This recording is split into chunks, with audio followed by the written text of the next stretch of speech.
ओम 85तम अध्याय।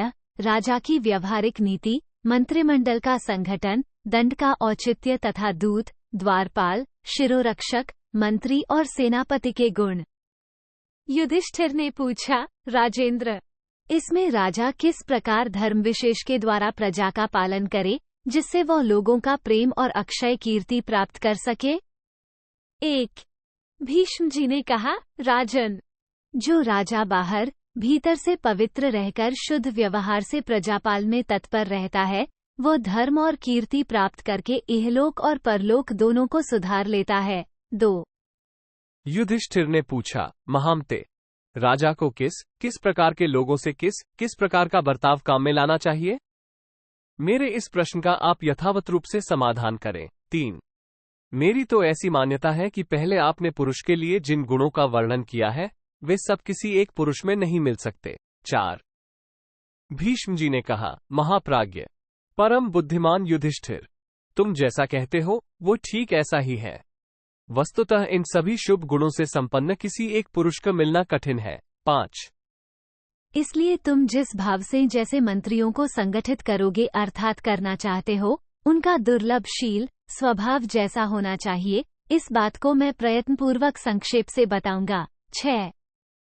राजा को चाहिए कि जो वेद विद्या के विद्वान, निर्भीक, बाहर भीतर से शुद्ध एवं स्नातक हों, ऐसे 4 ब्राह्मण, शरीर से बलवान तथा शस्त्रधारी 8 क्षत्रिय, धन धान्य से संपन्न 21 वैश्य, पवित्र आचार विचार वाले 3 विनयशील शूद्र तथा आगे बताए हुए 8 गुणों से युक्त एवं पुराण विद्या को जानने वाला एक सूत जाति का मनुष्य, इन सब लोगों का एक मंत्रिमंडल बनावे।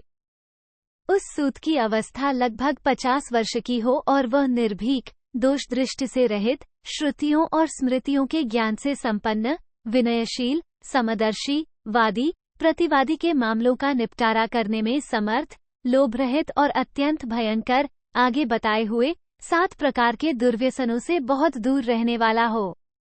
ऐसे 8 मंत्रियों के बीच में राजा गुप्त मंत्रणा करे। 7, 11। ऊपर बताए हुए 8 गुण इस प्रकार हैं। सेवा करने को सदा तैयार रहना, कही हुई बात को ध्यान से सुनना, उसे ठीक समझना, याद रखना, किस कार्य का कैसा परिणाम होगा, इस पर तर्क करना, यदि अमुक प्रकार से कार्य सिद्ध न हुआ तो क्या करना चाहिए, इस तरह वितर्क करना, शिल्प और व्यवहार की जानकारी रखना और तत्व का बोध होना, ये 8 गुण पौराणिक सूत्र में होने चाहिए।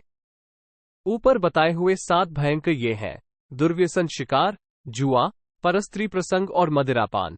ये 4 कामजनित दोष और मारना, गाली बकना तथा दूसरे की चीज खराब कर देना, ये 3 क्रोधजनित दोष मिलकर 7 दुर्व्यसन माने गए हैं। इन सब की राय से जो बात निश्चित हो, उसको देश में प्रचारित करे और राष्ट्र के प्रत्येक नागरिक को इसका ज्ञान करा दे। युधिष्ठिर, इस प्रकार के व्यवहार से तुम्हें सदा प्रजावर्ग की देख रेख करनी चाहिए। 12। राजन, तुमको किसी का कोई गुप्त धन ग्रहण नहीं करना चाहिए, क्योंकि वह तुम्हारे कर्तव्य न्याय धर्म का नाश करने वाला होगा। यदि कहीं वास्तव में तुम्हारे न्याय धर्म का नाश हुआ तो वह अधर्म तुम्हें और तुम्हारे मंत्रियों को बड़े कष्ट में डाल देगा। 13। फिर तो तुम्हें अन्याय मानकर राष्ट्र की सारी प्रजा तुमसे उसी प्रकार दूर भागेगी, जैसे बाज पक्षी के डर से दूसरे पक्षी भागते हैं तथा जैसे टूटी हुई नाव समुद्र में कहाँ की कहाँ बह जाती है, उसी प्रकार प्रजा धीरे धीरे तुम्हारा राज्य छोड़कर अन्यत्र चली जाएगी। 14।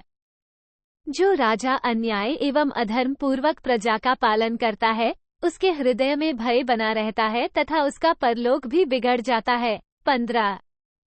नरश्रेष्ठ, धर्म ही जिसकी जड़ है, उस धर्मासन अथवा न्यायासन पर बैठकर जो राजा, मंत्री अथवा राजकुमार धर्म पूर्वक प्रजा की रक्षा नहीं करता तथा राजा का अनुसरण करने वाले राज्य के दूसरे अधिकारी भी यदि अपने को सामने रखकर प्रजा के साथ उचित बर्ताव नहीं करते हैं तो वे राजा के साथ ही स्वयं भी नरक में गिर जाते हैं। 16, 17।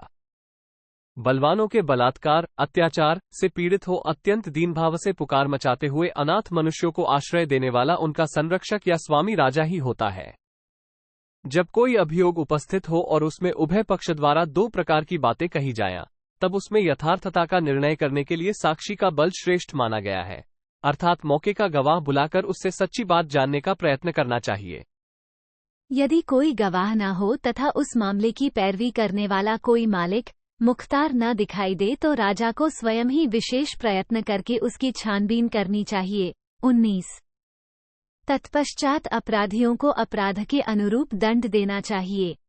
अपराधी धनी हो तो उसको उसकी संपत्ति से वंचित कर दे और निर्धन हो तो उसे बंदी बनाकर कारागार में डाल दे। 20। जो अत्यंत दुराचारी हो उन्हें मार पीट कर भी राजा राह पर लाने का प्रयत्न करे तथा जो श्रेष्ठ पुरुष हो उन्हें मीठी वाणी से सांत्वना देते हुए सुख सुविधा की वस्तुएं अर्पित करके उनका पालन करे। 21।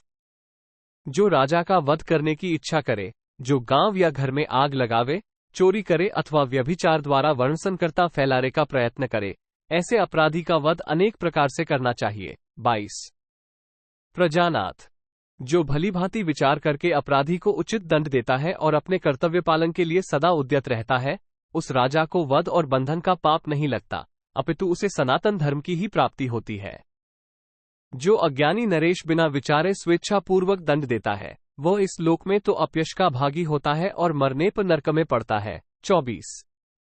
राजा दूसरे के अपराध पर दूसरों को दंड न दे, बल्कि शास्त्र के अनुसार विचार करके अपराध सिद्ध होता हो तो अपराधी को कैद करे और सिद्ध न होता हो तो उसे मुक्त कर दे। 25। राजा कभी किसी आपत्ति में भी किसी के दूत की हत्या न करे।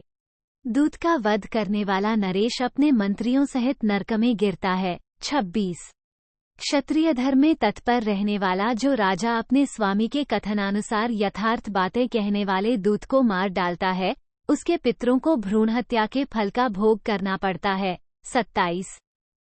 राजा के दूत को कुलीन, शीलवान, वाचाल, चतुर, प्रिय वचन बोलने वाला, संदेश को ज्यों का त्यों कह देने वाला तथा स्मरण शक्ति से संपन्न, इस प्रकार 7 गुणों से युक्त होना चाहिए। 28।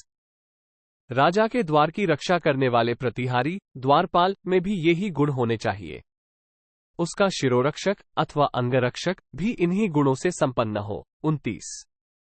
संधि, विग्रह के अवसर को जानने वाला, धर्मशास्त्र का तत्वज्ञ, बुद्धिमान, धीर, लज्जावान, रहस्य को गुप्त रखने वाला, कुलीन, साहसी तथा शुद्ध हृदय वाला मंत्री ही उत्तम माना जाता है।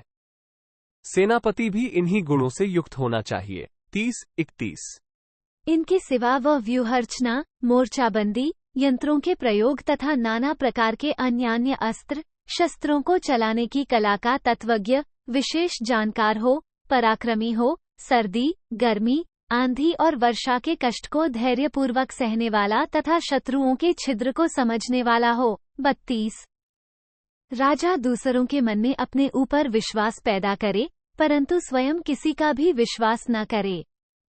राजेंद्र, अपने पुत्रों पर भी पूरा विश्वास करना अच्छा नहीं माना गया है। 33। निष्पाप युधिष्ठिर, यह नीतिशास्त्र का तत्व है जिसे मैंने तुम्हें बताया है। किसी पर भी पूरा विश्वास न करना नरेशों का परम गोपनीय गुण बताया जाता है। इति श्री महाभारते शांति पर्वणि राजधर्मानुशासन पर्वणि अमात्य विभागे 85तमोऽध्याय 85। इस प्रकार श्री महाभारत शांति पर्व के अंतर्गत राजधर्मानुशासन पर्व में मंत्री विभाग विषयक 85वां अध्याय पूरा हुआ। 85।